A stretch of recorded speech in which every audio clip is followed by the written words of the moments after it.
As I learn about different classic cars, it always amazes me because they have so many clever engineering details and unique features that you just never expect. And yes, this even applies to old Fords, which are very basic, no frills, low-cost vehicles. And I'm not just talking about things like rear-hinged suicide doors or gigantic back seats. Now in this video, let's explore some of the clever engineering details and unique features in my 1936 Ford V8.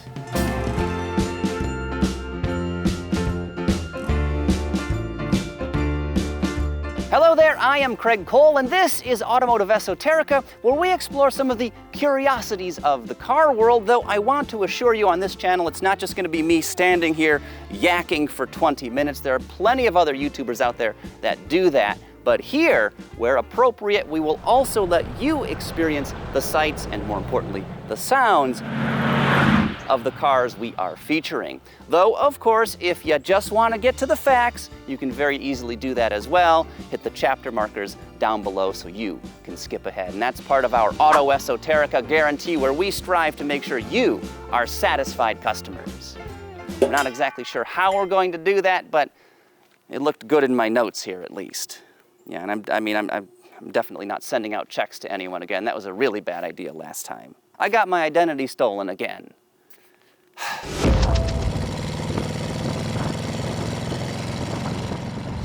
Okay, so starting things off, we've got something that is super clever, and it's an amenity called clear vision ventilation. If I open the door here, you can see there's no traditional triangular vent window that cars have had on them for many decades, of course, and Fords did as well starting around 1940, but earlier than that, they had clear vision ventilation, which is a super clever feature. So basically what it does is the first half a rotation or so of the crank here actually slides the glass rearward in its channel before it drops down. And you can see if I crank it again the other way, it moves forward. If I crank it back, it slides to the rear.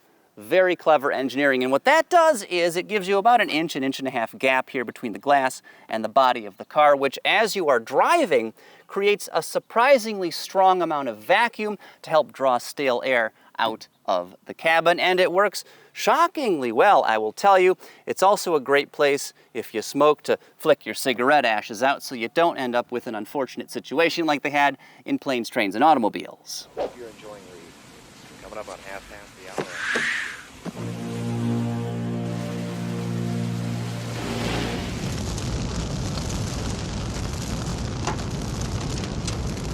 Now, overall, I don't think this design works quite as well as the triangular vent window, which of course you can turn to blow air right in your face if you want, but this is still super clever. And of course, if you do keep cranking, the glass drops right down into the door as you would expect.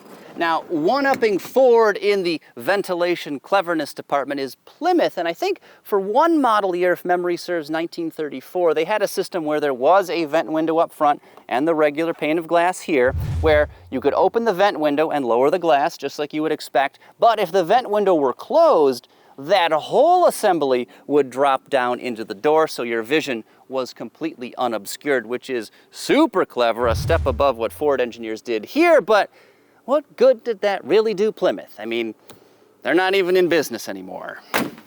Oh, yeah.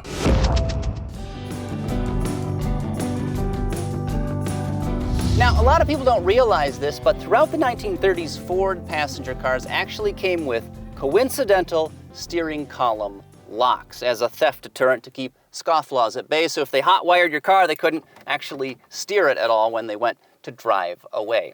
So here's how all of that works. I've got the key, it goes into the ignition assembly, just like that. If I turn it, you can see this little button pops out right here. That means the column has been unlocked. I can also turn the ignition on if I want. We're going to leave it in the off position, just like that. But let's say I've driven to my destination, I'm ready to get out of the car.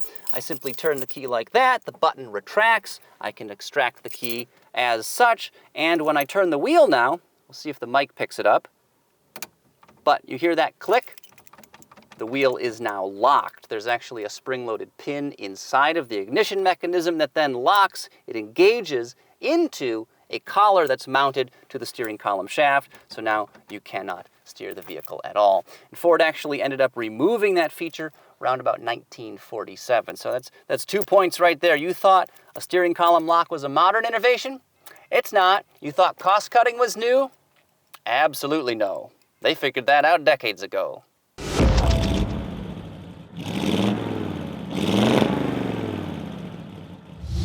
Feature number 3 is a dual points distributor. You know, Ford flathead V8s came with fantastic distributors in the 1930s, and arguably the best of the bunch is right here, the so-called crab design, because of the shape of the cap. As you can see, the little arm sticking out kind of looks like a crab. And these were offered sort of in the middle of the production run. Earlier cars came with the larger, much clunkier diver's helmet distributor, which had a coil that bolted on top and caps on either side with the wires going to the cylinders. And then, of course, later in the post-war cars, they had a more conventional style distributor that came up sort of like a post off the front of the engine. But for the early models, the crab is really the way to go. It's reliable, it is robust, it's easy to work with. You set the points on the bench and you're good to go. Plus, this is driven right off the front of the engine from the camshaft, so there are no torsional forces at play. But if I pop the cap here, these two little clasps, and I remove the cap like that, you can see where it gets its name.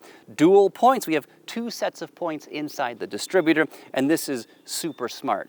One of these points actually is responsible for firing the spark plugs, and the other provides a little bit more dwell time for extra coil saturation, which should help it provide a little bit hotter spark for better performance, which of course is always a very good thing. And while we're inside the ignition system, there's another incredible feature we have got to talk about, and that, of course, is automatic spark control. Unlike a Ford Model T or a Model A, V8 cars handle their ignition timing automatically. You don't have any levers to advance or retard while you're driving, because the distributor does all of that work for you, and it is absolutely ingenious. So here's how that system works. I've got another crab dizzy right here with the plate removed that the points mount to, and we can see the advance mechanism, which is fairly simple. If I pop that out, you can see we've got a couple of weights because this works off of centrifugal force. The faster this assembly spins, the weights pop out a little bit, and that is what advances your ignition timing as you are driving. Fairly clever, fairly simple as well, but there is much more to this system. I pop that back in because the real magic happens right up top, because this is a vacuum brake. Now what happens here, we've got this little piston with a leather face that pops into the bore here, just like that. We've got a small spring and then a threaded cap that screws in to the top of the housing, just like that. So as you're driving, this leather face provides a little bit of drag against the advance mechanism to help stabilize the points, so there's no fluttering or anything. But beyond that, this whole system is tunable. So under light loads, you're cruising along on a level road or something, you're going to have very high engine vacuum because you won't be very far into the accelerator pedal. So that engine vacuum, which is the key, this is plugged into the intake manifold via a line. That engine vacuum pulls that piston up against the force of the spring, so the advance mechanism can give you the hottest spark possible. But let's say you're climbing a steep hill, you're going to pass another car, you're heavy on the accelerator. Well, intake manifold vacuum is going to drop because the throttle plates are open, so what happens is the spring inside overcomes the force of the vacuum, which pushes that piston down and helps to retard the spark so you don't get any damaging spark knock, any pinging, any pre-ignition. It eliminates that. And most clever of all, this system is tunable. So there's an adjustment screw on the top here, so if you live in the Great Plains, the roads are very flat, you might not have any trouble with spark knock. But if you live in a mountainous area or you regularly carry heavy loads in hot summer weather, pinging may be an issue, and you can fine-tune it right here on the top of the distributor. You kind of set it once and you should be good to go, but overall an absolutely ingenious design. Now, no, this was not unique to Ford, but I'm always so impressed by what engineers were able to come up with without using computers. They had note paper, pencils, and slide rules. It's incredible.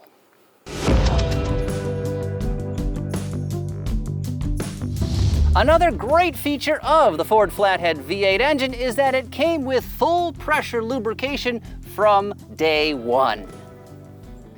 Now, admittedly, that's not particularly innovative, and it's certainly not a Ford exclusive feature, but I'll tell you, not every vehicle back in the 1930s had full pressure lubrication. The Model A comes to mind. It had little dippers on the connecting rods that were supposed to scoop up oil to keep those bearings lubricated, and even the Chevrolet Inline 6 did not get full pressure lubrication for the rods and main bearings until something like the mid-1950s, so it was way behind the curve because, again, the flathead V8 here had it since day one in 1932.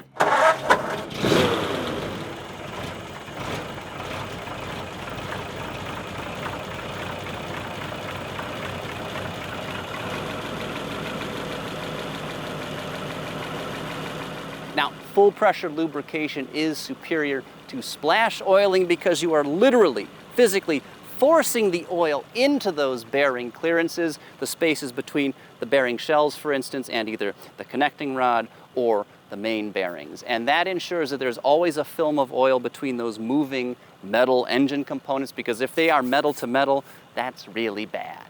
And it's better to force that oil in than to hope the oil makes it there just by sloshing around.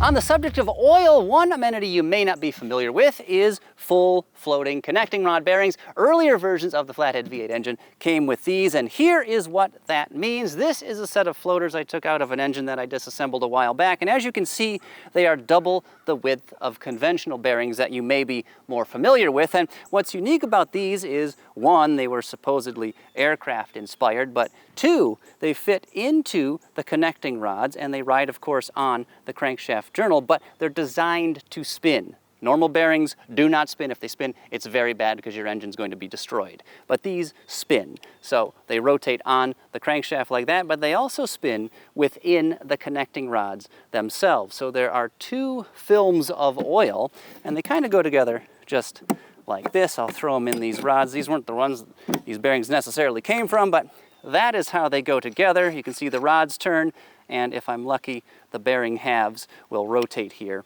as well. I can't get it to move by hand, but it's supposed to during assembly. And these are supposedly nearly indestructible when properly set up, and they were very popular with hot rodders for that exact reason. Now, the downside of this design is that these days, bearing inserts like this are pretty hard to find if you have a crankshaft that has been ground undersized, so it might take a little bit of searching and cost a bit of money to get a set of these that will work in your engine. Additionally, you can't just throw these in and go. They have to be fit. They have to be fitted to the engine. So you have to make sure that they're going to spin inside the connecting rod like this and spin on the crankshaft. So to do that, you'll set these out on the table and lightly tap with a hammer to sort of spread them out a little bit wider, or you might stand them up and gently tap with a dead blow like that to tighten them up. And that is sort of the fitting that's required. You can't just throw them in and run them. But once you get them set up, they should last for just about ever, even in pretty severe use. Now over here on my left, I've got a connecting rod from a post-war 8BA engine. Same basic idea, should be 7 inches center to center, but Ford switched to a conventional plain insert bearing with these. You can see there is a little tab here, and that of course is what locks the bearing shell into the connecting rod, and you wouldn't necessarily assemble these like this, but you get the idea. That drops into place just like that, and that is your bearing surface. But these do not spin. If the bearings are spinning, you're gonna have to put a new engine in your car because that's bad.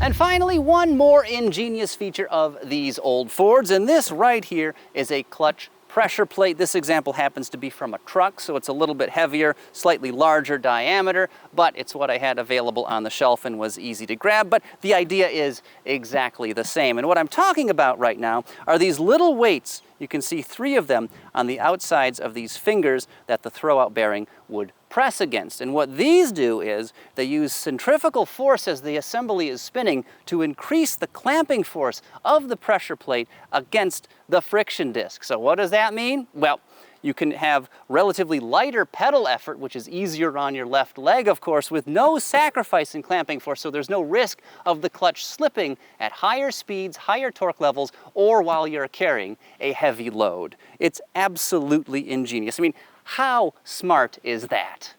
Rhetorical question. It's incredibly smart. You know, Henry Ford was super resistant to change, particularly in his older years. He was a crotchety SOB, but his cars still managed to offer plenty of ingenious features in the 1930s and well beyond. But anyway, if you enjoyed this video, consider subscribing to our YouTube channel so we can bring you more content just like this. But really quick, one more question before I go. How many of these features were you aware of? And which ones are the most innovative? Well, leave us some comments down below. Now, if you want to know what my old Ford sounds like out on the road while it is being driven, well, click right over here next. And of course, this automotive esoterica video has been a production of Pixel Shift Media.